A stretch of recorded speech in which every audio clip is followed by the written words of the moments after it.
All right, in today's video, we are going to finish up the final decoration and shaping on the neck. So this is how I drill the side fret markers. I've basically got a fence here. I've got a chunk of wood that is taped to the side of the neck so that when I ride along the fence, one, the headstock clears the table. We don't want to bump into it and like change our angle here too much.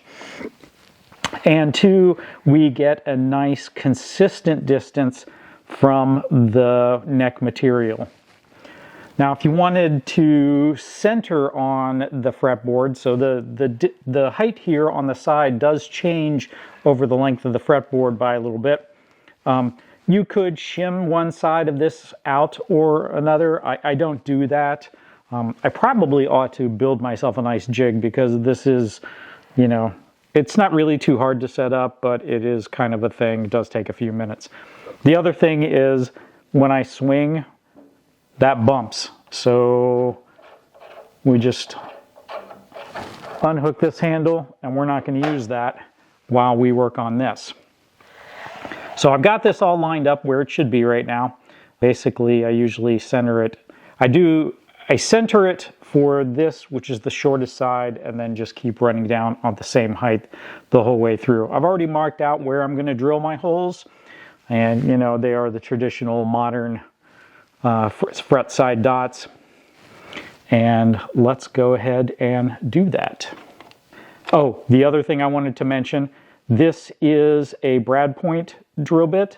So if you do this with a normal twist bit, you often will not get a clean hole. It will tear versus drilling cleanly.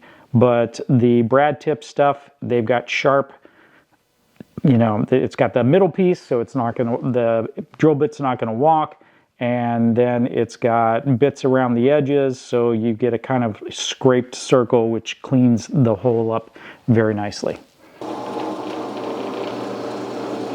You do want to check the depth before you, tear everything down. If you're too shallow, you might have a hard time gluing in the fret markers. So give it, a few millimeters or so. And the ninth fret looks a little bit short, and so does the third. So we're going to touch those up just a little bit. Back at the bench and ready to do our fret dots. I did a short a little while back where I talked about how I made the material for this. And so I've got just a collection here of things that I've done. A little maple, a little ebony, a little mahogany, some birch, and some walnut. We're going to go with the really light maple to give as much contrast as we can against this ebony, and it'll go along with this maple neck. And what I have here is a little sandpaper for just sort of setting the taper. I will squirt out a bit of glue here, and then we will go at it. So I usually sort of flatten things, give it a little round taper, see how my fit is. Sometimes I might tap it in there a little bit. So this fits pretty good. So use my handy chisel hammer here. I've got 3 of these, so what I'll do is or 3 of the same source. So I'll do 3 at a time and then cut them kind of flush. Actually, that needs to go down quite a bit. There we go. We fit good. A little dab of glue. Push it in there. So now, this is an ebony fretboard. And when I sand this edge to get all this nice and clean and flat, that ebony dust is going to get driven into any open pores. So using something like mahogany, or I've used ash for dots and stuff like that, terrible idea. with ebony. The maple does pretty well. It's not very open pore, so you end up with a nice clean dot.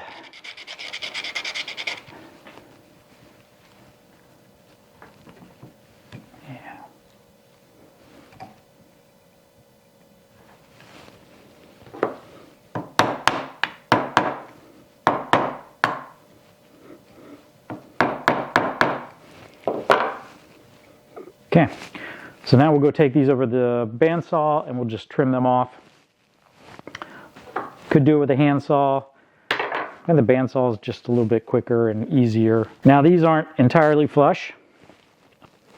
That would be very dangerous for the material, but we will sand them down, clean them up going forward after everything dries. And finally, we'll just take a little chisel and just scrape off the glue bubble here that has dried slightly, but enough that it comes off in a chunk versus just smearing into the wood. And then we just let it dry and come back and we'll clean up the protrusions later. All right. We let everything dry, and then we took basically just a sanding block and did a rough sand of everything. It doesn't look too clean yet, but the next thing we're going to do is the frets, and then we need to just the general smoothing of this edge of the fretboard. So that'll all kind of get cleaned up at the same time. We don't necessarily want to make multiple passes with sanding and filing and so forth. So I just rough sand them to kind of get them almost level with the fretboard material, and then the rest of that will get cleaned up when we do more general sanding and cleanup of the edges. Here we are back at the drill press, and we're going to use this to press our frets in.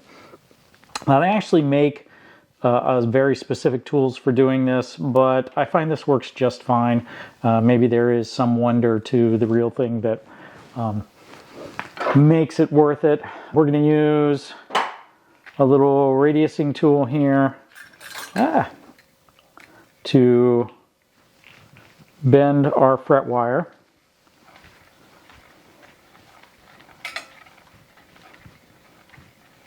And this is 9.5 inch radius, so that should be somewhere about 18 inches across. We're going to snip off the ends because about that first 3/4 of an inch or so is not actually radiused. And then start cutting to size. Leave a little extra, snip it, and then we come in here with the tang tool here and snip off the tangs so that you don't see, shiny metal bits on the edge here. And sometimes that'll get a little munged up. You have to go at it from the other side, maybe clean it up with the first couple guitars. I actually use this tool for all of it. You can, but these tang nippers tend to do a little bit better job. Though sometimes you need to come in and clean it up with this. Anyways. And then you'll want to look to make sure that you've still got your metal far enough away from the edge. In this case, I do not. So we're going to snip a little bit more of the tang.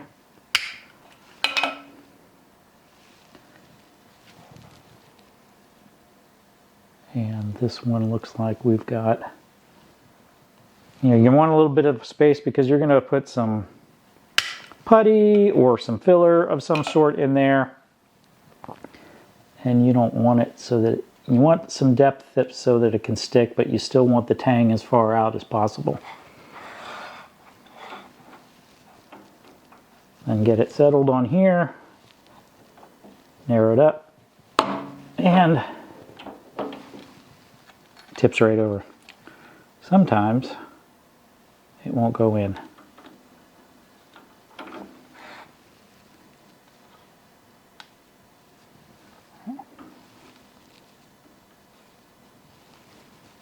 Get it centered, lined up, and we have a nice pressed fret. We'll go back later, snip those edges, and now we're just going to work our way down doing the exact same thing all the way through. All right, our fretting is all done. I did take a file here and sort of run down the sides to clean up the burrs, but it's not the final, cleaning up of everything yet. I also did check my level. I went through with a rocker and made sure that the frets were all clean. I had a couple down here near the end that I needed to clean up, but for the most part, we were already level. So that's going to save us some time later on when it comes to, polishing and leveling. There's really not a whole lot to do. So the next step is that we want to do the profile on the neck itself. So I originally in my journey did this manually, and I didn't do a very good job. The edges around the neck pocket and the headstock were all carved pretty good, but getting a nice straight and consistent profile along the length of it was always the hard part for me. So now what I have built, and this is kind of just a variation on a standard design that's out there. I don't remember the fellow that sort of originated it, but in general, what I've got is I lock my neck into here. I've got a stop here that keeps it from going too far.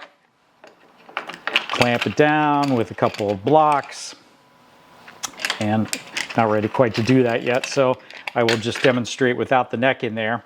And then we've got these pins that ride up and down and two cogs.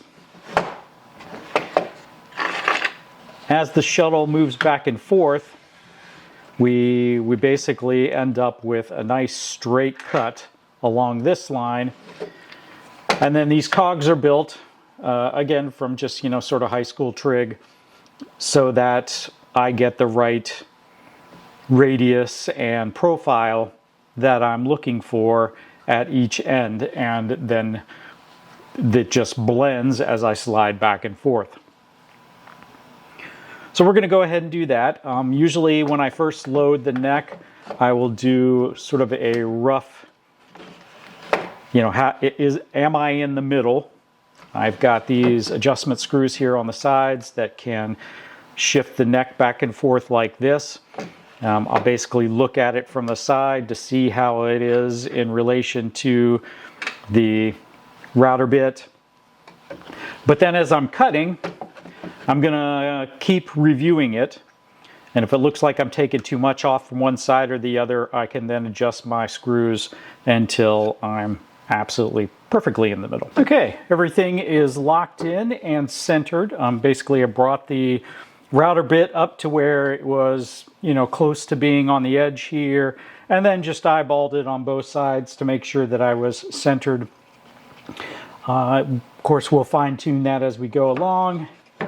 Then I dropped the height so that we're just going to take off sort of the corner of the neck, and then we will slowly work our way up and go through until we get to our final shape.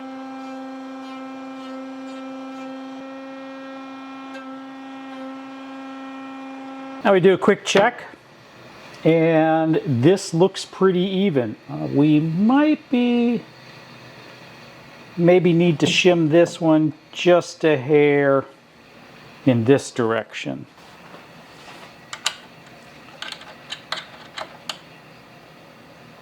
And maybe just a quarter turn.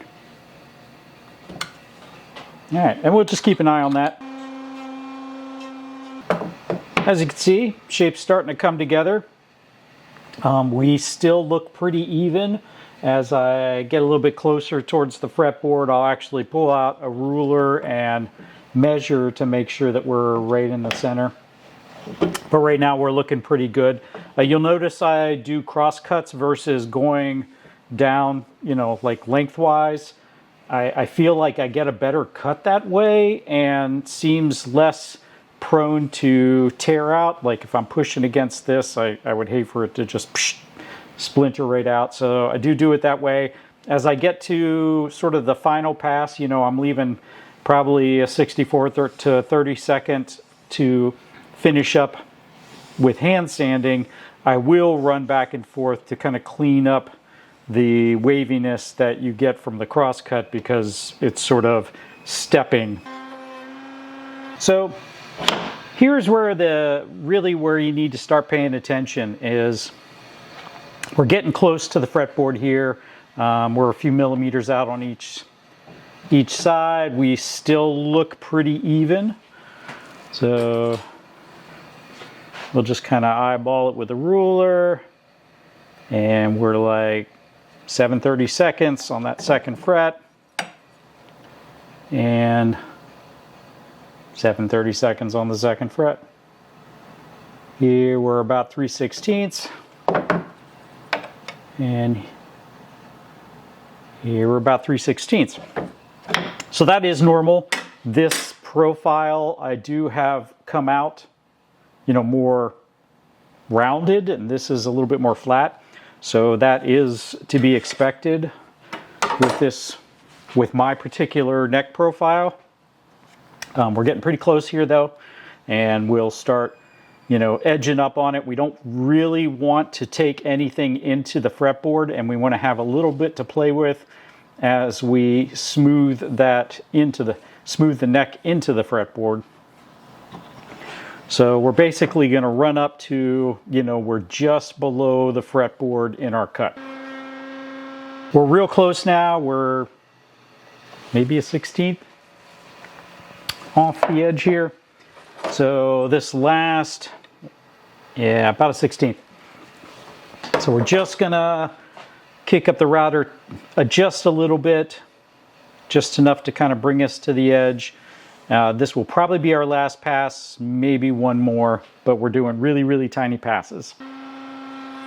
And we have our neck profile.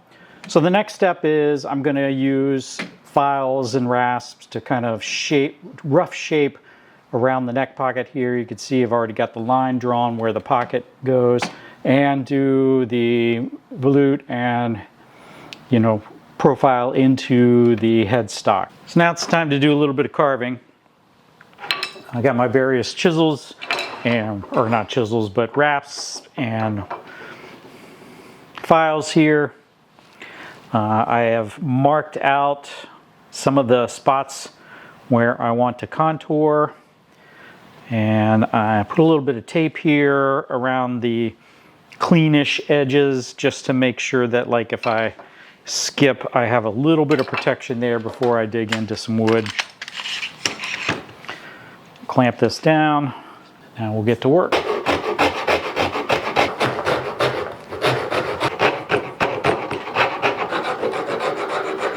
So we're kind of blended into the neck here.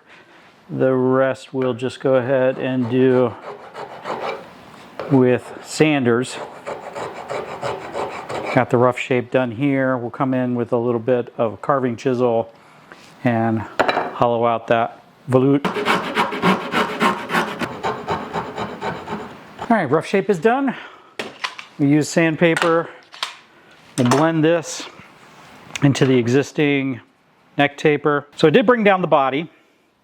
What I want to do here is, let's see how our pocket transition is looking. So we're actually pretty darn good. So my line, I went right up to the line or very close to it. I need to smooth out some spots like here and here. But in general, I want to take that nub off, take this off. We're looking pretty darn good. And we definitely want to sneak up on that We don't want the curve in the neck going into the neck pocket. We want it right up to the edge.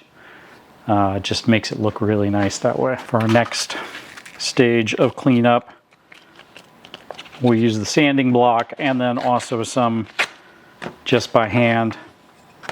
I do use, or have moving towards, this 3M wet or dry sandpaper.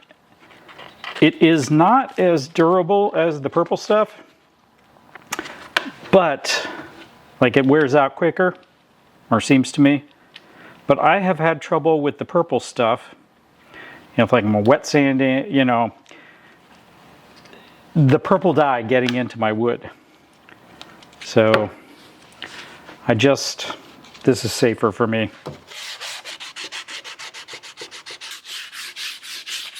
So it looks like in general we've got our rough shape, or our, you know, shape done. Really now we're down to just plain old-fashioned sanding to get rid of scratches and, you know, smooth out any kind of maybe not perfect transitions, but in general this is all good. Let's grab some carving chisels and we will finish up that volute. And here we just want to hollow this out a little bit. We don't want to get too far deep in here.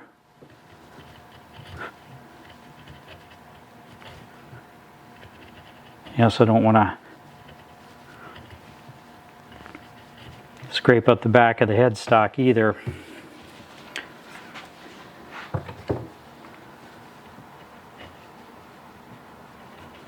Now I am taking off very tiny chunks. This is a little awkward trying to get it so that the camera can still see. And then we will smooth it all out with sandpaper. Well, this is something I have not really mastered yet. Getting better though. So we've got the rough sort of cord out here. We're going to do the rest with sandpaper. One thing I have learned is when I want to sand in this direction towards the end of the headstock.